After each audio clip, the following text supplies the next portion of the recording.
Well, hello. So today we're going to talk about the political candidates, who's left, what's going on, and we're going to break it down from you. We're going to go from the bottom to the top, from a spiritual ladder, from the bottom to the top, and we're going to break it down for you. So first and foremost, we're going to start with Donald Trump. So what's going on? Most Americans are baffled, dumbfounded why many Americans are for Donald Trump, or just and most Americans realize, well, believe that it's because of lack of education. I think it's lack of information. I think that I'm going to go with lack of information. The way I see Donald Trump is you have government that is paid off by big companies, right? By big money. You have companies that is paid off by Wall Street. What is it? Goldman Sachs. That whole whatever, that super big money, whatnot. Um, Donald Trump is part of that money. So are we just bypassing the government now and saying, you know what? And so my question to Donald Trump supporters, he says he's going to create American jobs, but he has his own stuff made in China, and what American jobs has he created? That's my question to you. And, in regards to the products that he makes, I mean, maybe in regards to building, because he's had buildings here, but in regards to all the scope of how many jobs he has created, are most of them Americans, or many of them overseas?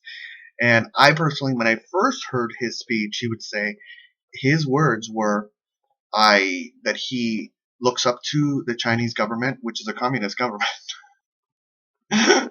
So I don't know if he knows that, but that's how they're able to perform the way they do.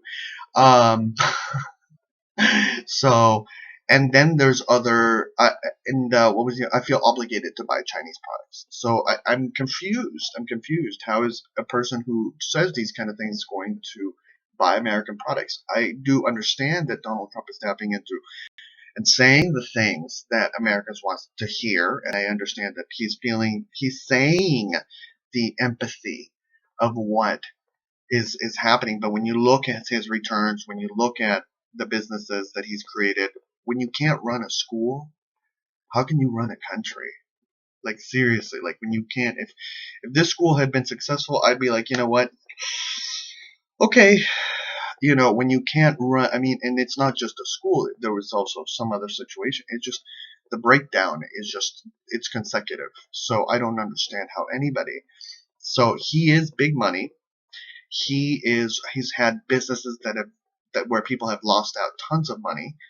So he is the Goldman and Sachs. He is a version of them. So are we bypassing the government now? So that's my question to Donald Trump supporters, because that's the way I see it. That's who he is. So, and if we elect that kind of person, I mean, we're definitely handing it over to, we're of course we're giving it to the companies. We're not even, we're giving it totally to the companies, because that he's.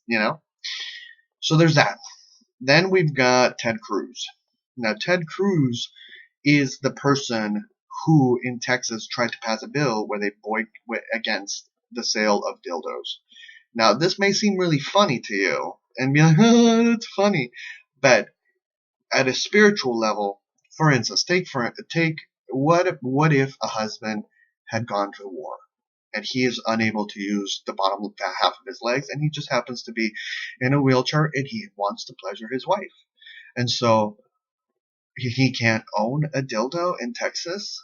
He can't pleasure his wife with a dildo. What about all those individuals who are disabled, who, and just on the merit of alone that it is one's own body to do whatever they please with, and the fact that this person aligns themselves with things with guns, but yet in regards to individual, I mean, if people maybe pleasuring themselves more, maybe there'd be less shootings. You know what I mean? So that whole element and what that means for society. And of course, people look at him and they just can't trust him. They just don't. He doesn't have a trusting face. Trust. At any time you have to advertise that you need to be trusted, that you trusted, it just it rings a really nasty element. Then we go to Hillary Clinton. Now, I like Hillary Clinton, don't get me wrong, and a lot of people are gonna be like, but she's a liar and I don't trust her. Nah, nah. I'm like, calm down for a second. I think the positives to Hillary is that she's been in office. She knows what's going on. That's the situation. And to a certain degree, perhaps that's the positives also with Ted among Donald Trump. The factor that they've been in office. I know that we don't like the government and what's going on, and most Americans are really distrusting when we hear about super candidates. It's like, is this even a thing? Like, are we seriously having this conversation that this is the electoral process? I mean, like, what? I'm confused. Like, what is going on here?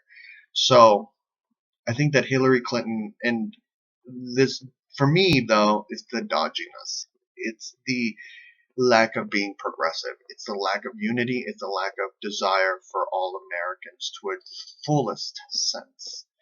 To its fullest sense in a way that it can be conveyed in a very clear manner. Sorry, Hills, I love you, but I think that when it comes down to between Bernie and Hillary, when I've sat down and I've researched the Hillary speeches, I've sat down and heard her speak, and I've sat down, and maybe it's the formats that they're placing Hillary in. I think that I have to admit, I've only seen Hillary in the Tonight Show and what is it, The View, whereas I have seen Bernie various times on the Nightly Show with Larry Wilmore, and I think he was also on the Daily Show as well. So, and I haven't seen Hillary on those shows and serious kind of shows. And then also the element of, yeah, so maybe that's what needs to happen. But at the end of the day, I still feel, when people say you feel the burn, I feel the burn. Now, I think one critical issue that I think that Bernie Sanders needs to address is bread of shame. What is bread of shame? When you give someone something that they haven't earned, they will resent you. And Bernie, we can sit down and have a whole discussion about it, but it's a spiritual thing that is there. So I think you might know about it because you are Jewish. So how do we work with the American government, and how do we move forward in a way that addresses that particular issue and gives the American people the empowerment of I think there's amazing nonprofit organizations out there that are doing this amazing work, like the Empowerment Plan in Detroit, that gives people a home, and not like they're living there. They're making these coats, they're selling these coats, and they're saving their money in order to provide a home for their families. So those kind of plans, those kind of programs that help empower, like the Empowerment Plan, empower individuals rather than just giving out handouts and be like, here's some money, go ahead and use it till you have no more, and then come back and get some more. That doesn't work. That doesn't work. It's about giving people, it's about helping people be empowered to, I mean, we went through a technological disaster, social disaster in a lot of ways. We were introduced to the internet, which means that we know how each other feels about each other very clearly. Some of us were like, wow, I didn't know you were that person. I'm like, yeah, don't mess with me. Uh, or, and also the element of technology. I mean, kids are coding, kids are making apps, and adults are like, what? I'm trying to make a YouTube one shot so I don't have to edit it. I know Adobe, and I'll give you those shortcuts later. But, for now. But that's the political climate that we're in right now. So my top choice is Bernie Sanders. That's who I'm going with. What do you think about the whole? Are you excited about the electoral process? And I think that it's time for a revolution, right? Let's get rid of super delegates. Let's just get rid of them. Can we get rid of them like just now?